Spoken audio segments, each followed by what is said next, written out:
غمگین بشیم چون خودش راضی نبود.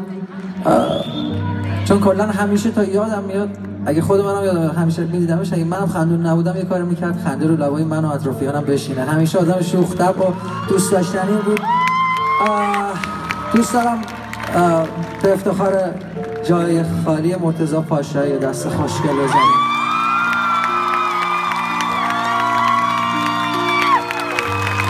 باور کنیم میشد یه جوری دیگه به یادش باشیم، ولی شخصا دوست ندارم از این موقعیتی که حالا خیلی دوست دارم ازش استفاده بکنم، حالا یه آب گرالودی هست اینا، دوست داشتم یه جوری دیگه یادش باشیم.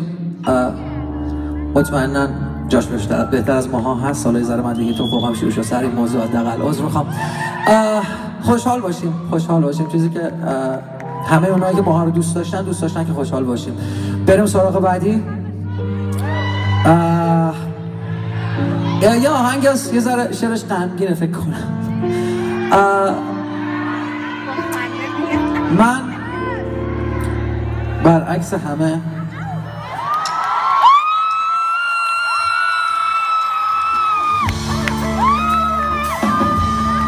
یه دونه آهنگ دسته رو نباشه تو رو خود بالاتر.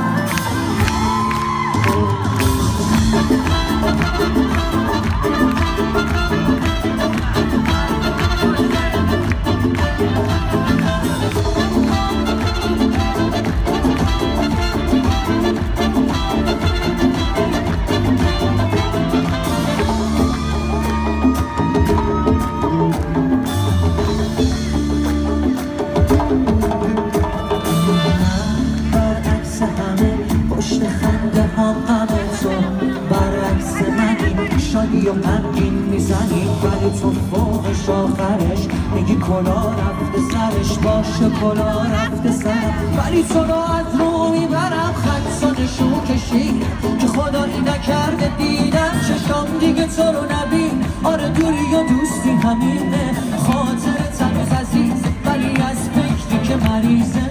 بهتر دوری باشه نه که یه عشق زوری باشه. هوایی شدی خواستی که قلبم رو دورش کنی، دل تو دلت نبود بزنی ذوقم رو کورش کنی. کار از کار گذشته دیگه نمیشه برون نیارم، با من و خوب تو سخت ولی نه دیگه کشیش ندارم. هوایی شدی خواستی که قلبم رو دورش کنی، دل تو دلت نبود بزنی ذوقم رو کورش کنی. کار از کار گذشته دیگه نمیشه برون نیارم، با من خوب تو سخت ولی نه دیگه کشش ندارم.